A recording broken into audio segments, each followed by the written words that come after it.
Czech Republic's shining citadel.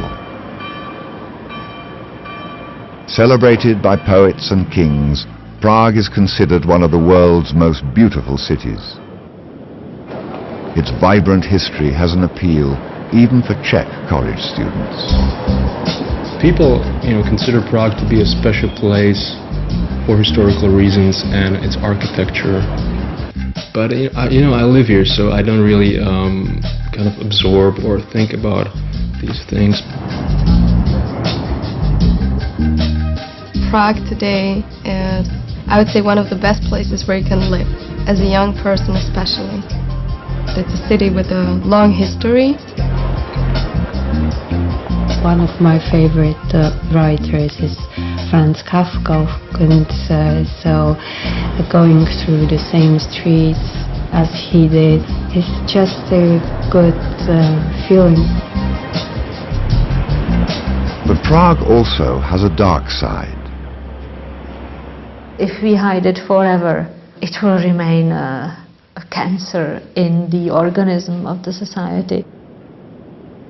Today, Prague, Czech Republic is a thriving society. It's a democracy. But a couple of decades ago, at this very place, there was still this monstrous communist regime. Czechoslovaks suffered 40 years of communist tyranny. In this era of fear and compromise, a majority of citizens fell silent, while those wishing to get ahead did so by sacrificing others. Dissidents speaking out against the communist system, such as the outlaw playwright Václav Havel, were severely punished. Then, in 1989, students in Prague sparked a bloodless revolution and achieved what had once seemed impossible. Přátelé, pravda a svoboda musí zvítězit. But when the euphoria subsided, many questions about the country's dark past and the roles people played remained unanswered. Haunting questions which still linger today. People are forgetting what happened. It's not just a problem of parents, but it's also a problem of the school. And that's what's bothering me. People really don't trust each other, and maybe it is for a reason. I don't know if people can be trusted. They don't believe in any ideals. They turn everything into a farce. And maybe this has really to do with the communist past.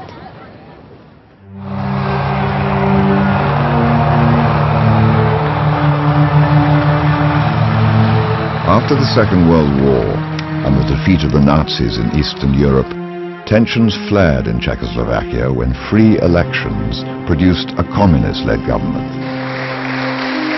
Anxieties spread that Czechoslovakia's Western-style democracy might be in peril.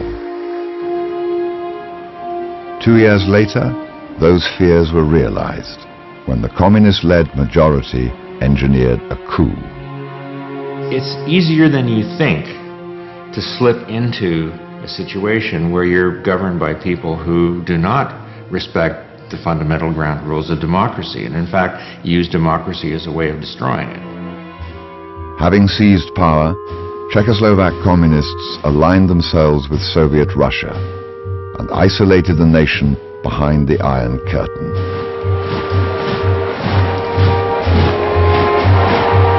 Under Soviet influence, Czechoslovak communists demonized America and her West European allies.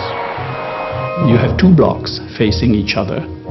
You have the imperialist bloc, Western bloc led by United States, and then you had the so-called progressive, peace-loving bloc that led by the Soviet Union, and to which Czechoslovakia was annexed.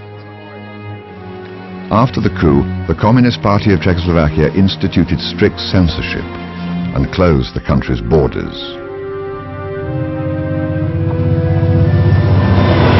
Before the war, people were going back and forth to Paris, to London, to wherever, suddenly, you have the Iron Curtain and no possibility of leaving the country. So not only you have the oppression of the regime, but also you're trapped, you can't leave it.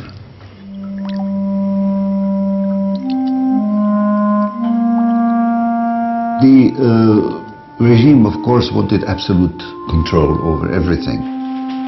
Control over everything included even the most trivial details of daily life. Yosef Yarab was a schoolboy when the communists came to power. I was nearly kicked out of the grammar school when I wore striped socks. And striped socks was considered something Western, not accepted. So I was called into the headmaster and he told me, "Do you really understand what you're doing?" Well, I just feel like wearing striped socks because I like striped socks, And, well, I had to more or less sort of promise that I would not wear them. The consequences were much more severe for adults. All over the country, people were arrested without cause and charged with subversion. Denied a proper defense, many, including women, were hauled before public tribunals, branded as traitors and sent to prison. Some were even executed. He could very well have gone to jail for 10 years or gone to the salt mines or the uranium mines or been shot. It was brutal. Those caught trying to flee the country risked sharing a similar fate.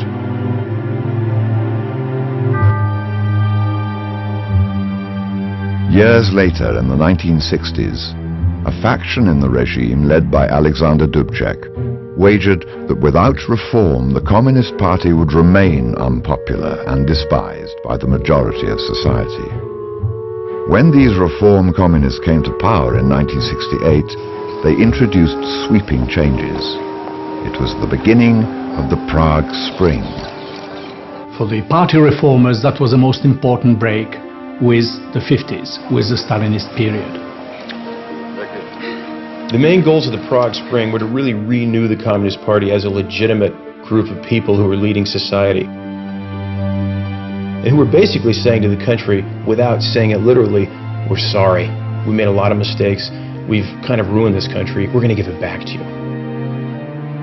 For the reformers, giving the country back to its people meant the lifting of one of the party's most sensitive policies, censorship.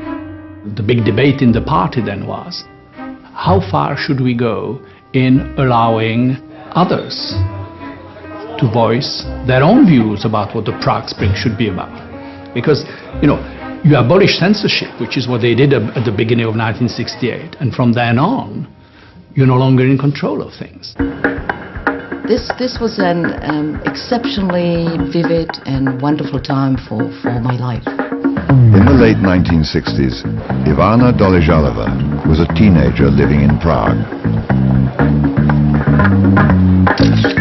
Even at our high school in the early 60s, we could suddenly start talking about things that were not allowed to talk about before. We could start wearing jeans, for example, which still in the second grade of high school were forbidden. And there were so many wonderful things that one could go to. And I went to see every single film and theater performance in the country because it just was possible. There's a new wave of Czechoslovak cinema. There is a Czech theater. It was a huge outburst of creative energy in this society. One of the artists gaining popularity in Czechoslovakia was a daring young playwright named Václav Havel. Possessed by a desire to challenge a regime that lied to its people, Havel wrote plays exposing the absurdity of communism. Dobré věci má dělat prostě proto, že si myslí, že jsou dobré, že jsou v souladu s jeho svědomím, že nemá pocit zalepkanosti nějakými kompromisy, úhyby, mlčením k nějakému zlu. In a society still terrified by its past, Havel's plays showed the communist regime for what it was and gave hope that the nightmare would soon end. I went often to the theater on the Balustrade to see Havel's plays that were staged at the time. And for me it was just something amazing. Václav Havel is obviously one of the key figures in the 1960s revival, but he's probably also one of the most politically savvy members of the intellectual counterculture. In 1968, Havel gained notoriety in the West when his play The Memorandum was performed in New York. Just as American audiences were being exposed to plays written in the Eastern Bloc, the lifting of censorship gave Czechoslovak citizens access to imported Western culture. All the international best directors like Bergman and Bertolucci and Fellini and so on were in the cinemas, in the art clubs. So I think for ordinary citizens that was it.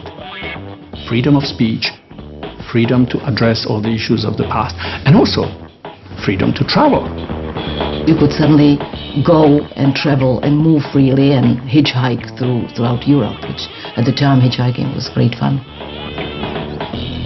While many Czechoslovaks passionately embraced their newfound freedoms, others were more cautious. We thought that our prospects were much better than the prospects for our parents. Zuzana Manishova was a 17-year-old high school student in 1968. But still, everyone was afraid there might be a strict reaction from the Soviets. Once you abolish censorship, once you allow people to travel freely, once you allow also people to organize independently, this is basically you have undermined all the basic tenets of what the communist system was about. The Czechs thought, well, we are still doing it within the framework of socialism. We want to humanize socialism, make it more palatable to people, and we're going to get acceptance. But in Moscow, things were seen a bit differently.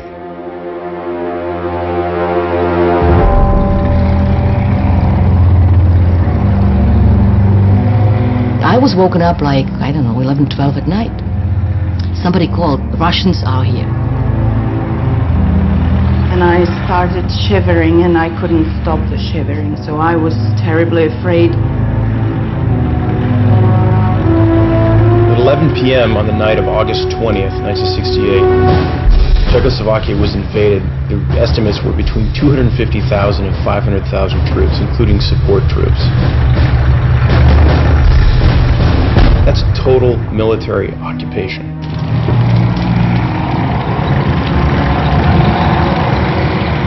Once inside the capital city of Prague, Soviet forces took up positions in front of government buildings, including the offices of Czechoslovak Public Radio. When we were crossing the street where the Czech radio